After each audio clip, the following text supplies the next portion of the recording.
चुनाव प्रचार के लिए हरियाणा पहुंचे दिल्ली के पूर्व सीएम अरविंद केजरीवाल कह रहे हैं कि उन्हें झूठे केस में पीएम मोदी ने जेल में डाला। भाजपा ने उनके ऊपर झूठे केस लगाए।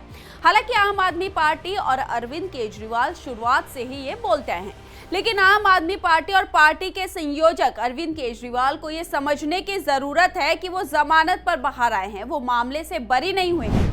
मतलब कोर्ट की नजर में अभी भी वो शराब घोटाले में आरोपी हैं।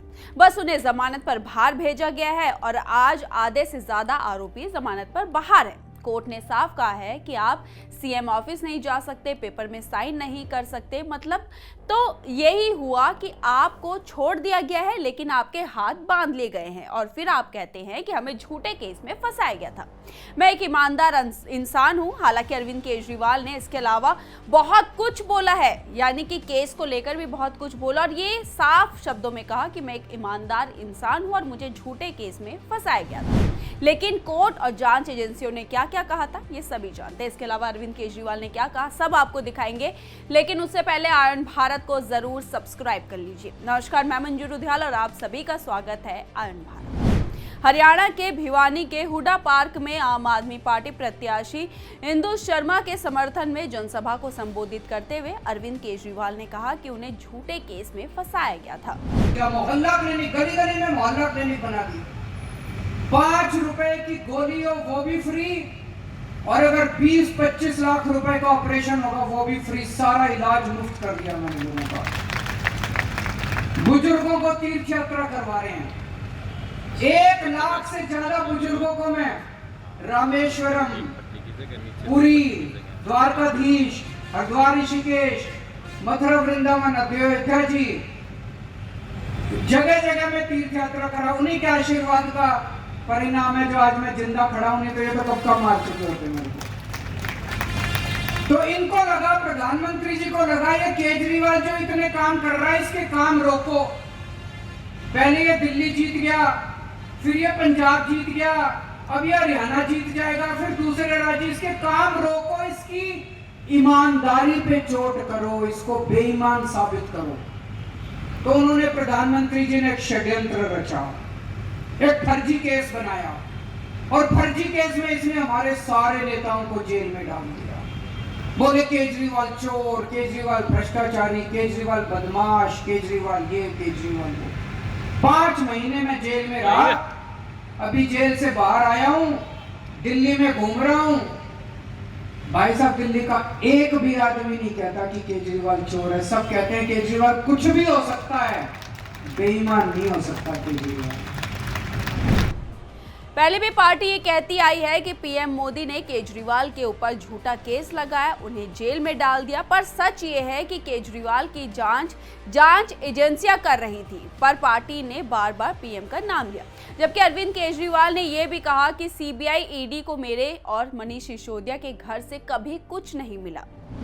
मेरे बैंक अकाउंट देखने लगे, मनीष सिसोदिया के गए, उसके लॉकर दे, कुछ नहीं मिला हमारे। ना बैंक अकाउंट भी खाली, मनीष सिसोदिया के लॉकर भी खाली।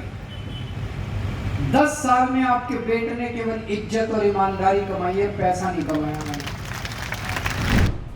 सभी जानते हैं, राजनीति में आने से पहले अरविंद केजरीवाल आईआरएस अधिकारी थे और आप कहते हैं कि जांच में मेरे घर से, मनीष सिसोदिया के घर से जांच एजेंसियों को कुछ भी, यानी कि 1 पैसा भी नहीं मिला।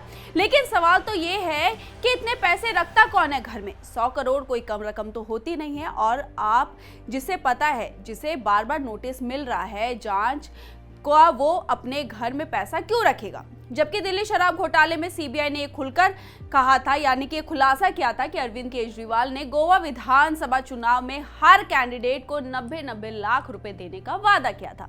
सीबीआई के पास इसके सबूत भी थे। सीबीआई ने सुनवाई के वक्त कहा था कि शराब घोटाले में अर्जित धन मुख्यमंत्री, यानी कि पूर्व मुख्यमंत्री अरविंद केजरीवाल की इच्छा के हिसाब से खर्च किए गए। उन्होंने 2022 के गोवा विधानसभा चुनाव में अपनी पार्टी के प्रत्येक उम्मीदवार को 90-90 लाख रुपए देने का वादा किया था।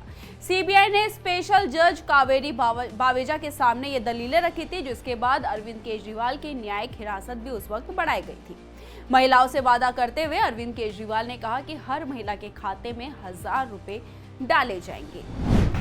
हर महिला को 18 साल से ऊपर की हर महिला के अकाउंट में हर महीने हजार रुपए डालने की तैयारी कर रहे हैं दिल्ली के अंदर। आपके लिए भी इंतजाम करूंगा मैं। और मेरे इतने सारे युवा साथी खड़े हैं यहाँ पे। बेरोजगारी हो रही है नहीं हो रही? दिल्ली में 12 लाख युवाओं के लिए मैंने रोजगार का इंतजाम किया। 12 लाख युवाओं के आपके लिए भी रोजगार का इंतजाम करूंगा। जो वादे अरविंद केजरीवाल ने दिल्ली में किए थे, वही वादे अरविंद केजरीवाल ने हरियाणा में भी किए। वही फ्री के वादे, वही झूठे वादे। दिल्ली की महिलाओं के खाते में आज तक 1000 रुपए नहीं आए हैं, लेकिन अरविंद केजरीवाल हरियाणा की महिलाओं के खाते में 1000 रुपए भेजेंगे। इसके अलावा केजरीवाल ने यहाँ भी किंग मेकर बनने की बात कही, यानी कि किंग नहीं लेकिन किंग मेकर ही सही। उन्होंने कहा कि उनके समर्थन के बिना कोई भी पार्टी हरियाणा में सरकार नहीं बना। ये सारे वादे अरविंद केजरीवाल आजकल हरियाणा में कर रहे हैं, क्योंकि हरियाणा में विधानसभा चुनाव होने वाले हैं। हालांकि रिजल्ट बताएगा कि किसकी सरकार हरियाणा में बनेगी, लेकिन उससे पहले जो बातें अरविंद केजरीवाल कर रहे हैं उस पर आपकी क्या राय है? अपनी राय हमारे कमेंट बॉक्स में जरूर लिखिएगा और इस वीडियो को ज्यादा से ज्यादा शेयर कीजिए। धन्यवाद।